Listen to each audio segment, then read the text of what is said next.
une agression qui fait beaucoup parler. Quelques heures après la plainte de Jean-Baptiste Trogneux, le petit-neveu de Brigitte Macron qui affirme avoir été violemment frappé par des manifestants, 4 personnes ont été mises en examen et seront jugées prochainement. Si l'acte a indigné la classe politique de tous bords, les prévenus décrivent quant à eux une toute autre situation. Cette histoire n'a pas fini de faire le buzz.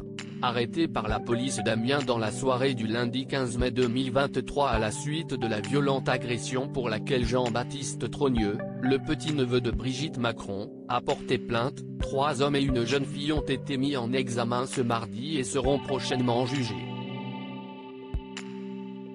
Également incarcérées le même soir, 4 autres personnes ont quant à elles été relâchées sans poursuite judiciaire, selon nos confrères de BFM TV.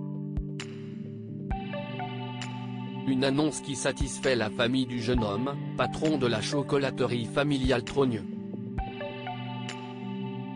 Selon ses proches, celui-ci aurait été pris à partie après l'interview d'Emmanuel Macron sur TF1 le soir même, devant sa femme et ses enfants. Il l'aune de frapper à la tête, aux bras et aux jambes, injuriant le président, son épouse et notre famille, a même rapporté son père Jean-Alexandre, révolté de la situation et qui a expliqué que le jeune homme de 30 ans a passé un scanner cérébral. Sa tête n'est pas belle à voir. Il a des traces de coups partout. Psychologiquement, il a pris un sacré choc, surtout que sa femme et ses enfants étaient là. Vous imaginez la scène, a-t-il conclu auprès des médias, expliquant enfin que leur famille est régulièrement prise à partie pour sa proximité avec le couple présidentiel, alors même que ceux-ci n'ont pas grand-chose à voir avec leur chocolaterie. Ce qui ne les a pas empêchés de réagir vivement. Brigitte et Emmanuel Macron ont en effet tous les deux condamné un acte inqualifiable et inacceptable.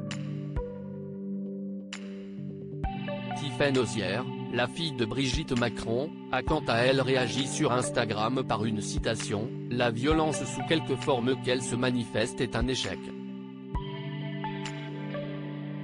Jean-Paul Sartre.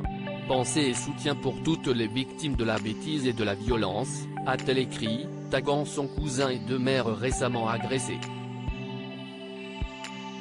Rapidement suivi par l'ensemble de la classe politique, de François Ruffin à Éric Ciotti. Qui a commencé.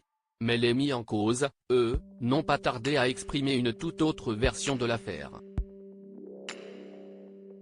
Selon eux en effet, si est-il le jeune homme qui les aurait pris à partie en premier alors qu'il participait effectivement à une casserolade après le discours du président. On a mis quelques poubelles et il y a le petit-neveu de Brigitte Macron qui a poussé quelqu'un sur une poubelle. On l'a défendu et lui est parti porter plainte directement au commissariat pour violence, soi-disant des coups de poing, des coups de pied, a en effet décrit l'un d'eux sur RMC ce mercredi. Un autre a confirmé, expliquant que les choses ne s'étaient pas vraiment déroulées comme la famille du jeune chocolatier l'avait raconté.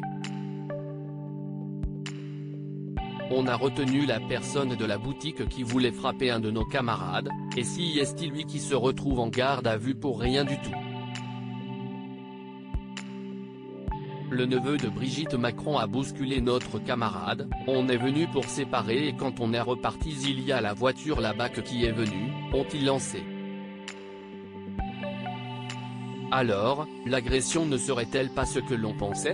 Réponse dans quelques semaines avec le procès.